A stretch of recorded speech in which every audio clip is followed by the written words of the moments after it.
What's up guys, my name is Ace, and in today's really quick video, we've got yet another stealth change with the mid-season update for Season 5 in Modern Warfare. And this was a change to the Merc Foregrip. I've had a bunch of people tweeting me lately asking if they changed something because they feel like they're moving a lot slower now with the Merc Foregrip, so it feels like the movement speed has been nerfed. So I hopped in and did some testing here, and yes, it turns out they have nerfed the movement speed bonus on the Merc Foregrip.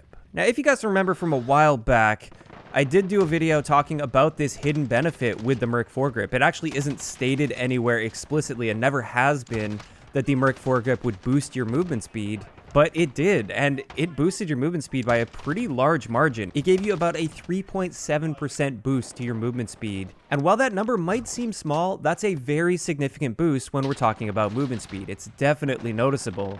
And with this most recent update, like I said, they have destroyed that movement speed boost that you get with the Merc Foregrip.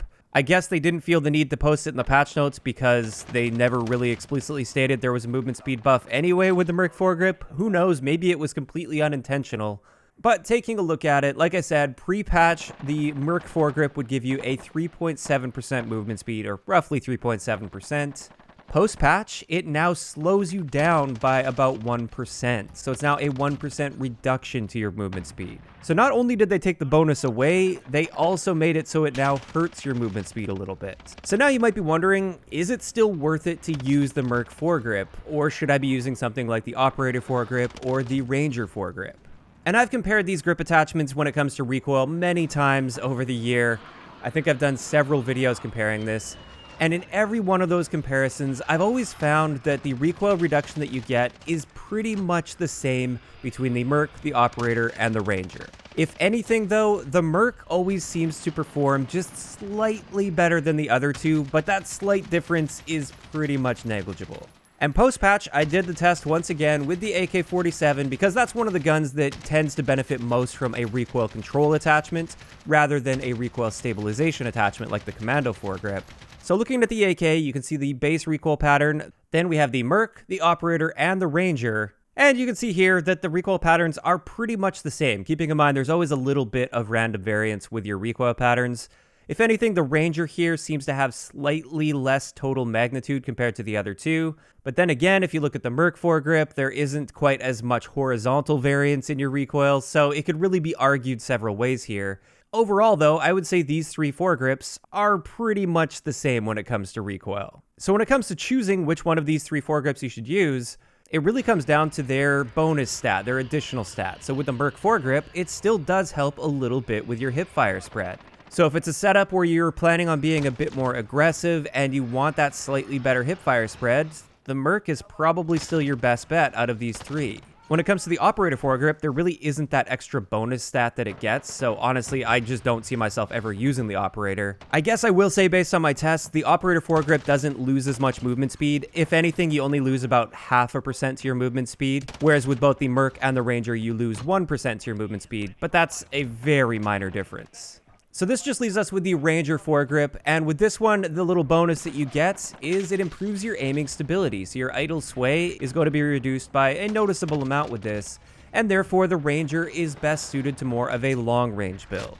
So that's really what it comes down to when trying to choose the best of these vertical foregrips. I would definitely still choose the Merc out of these three if I'm going more aggressive and up close and personal. Whereas if my gun is designed more for the really long-range encounters, I'm probably going to go with the Ranger. Having said that, it also depends on the gun and what other attachments you're using. Like if you're using attack laser, for instance, I wouldn't stack attack laser with a Ranger Foregrip because attack laser pretty much eliminates your idle sway anyway, so you might as well go with a Merc, which is going to also help with your hipfire. But in all, they've really sort of balanced the Merc out with the Ranger now because pre-patch, when we had that crazy movement speed benefit with the Merc Foregrip, there was no question. That was just the best vertical foregrip that you could use in the game. And I was actually at the point where I was using that mainly just for the movement speed benefit. Like even if I didn't feel like the gun needed an improvement to its recoil, I was still using the Merc Foregrip just to get that extra movement speed. It's like a free lightweight perk that you're attaching to your gun. So as disappointed as I am with this nerf to the Merc Foregrip, I understand it. I see why they did it.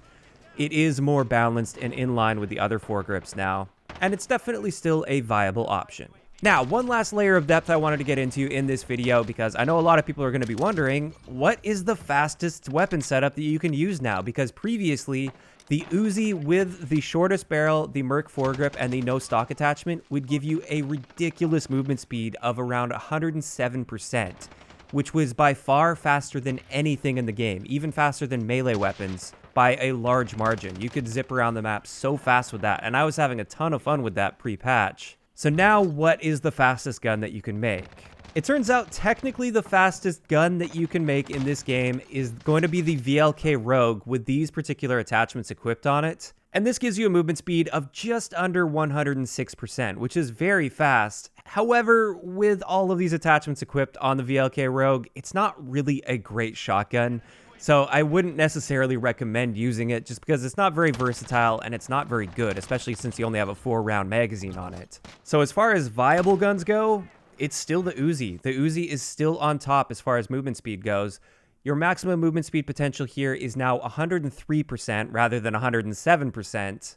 And this is by just using the shortest barrel and the no stock attachment. You can use whatever else you want on there. As long as you're not trying to reduce your movement speed, you get this amazing movement speed of 103%. Now, I should mention, since we're on the topic of guns, technically you can make the 1911 a little bit faster. It can go 103% with its movement speed if you're using the shortest barrel. But that is a secondary, so it's a bit of a different story. And also, that short barrel doesn't really work all that well on the 1911. So yeah, if we're just talking about practicality in a primary weapon, the Uzi is still your best bet. It's just going to be much slower now than it was before this patch. But with that, that's going to wrap it up for today's video. I'd like to know in the comment section below, what did you guys think about this nerf to the Merc Foregrip? Do you think it was a deserved nerf to keep things in line with the other grips? Or do you wish they would have kept it as is? Just let me know those thoughts down below. If you enjoyed the video, a like rating is always appreciated, and don't forget to subscribe for more if you haven't already. I'll talk to you guys next time.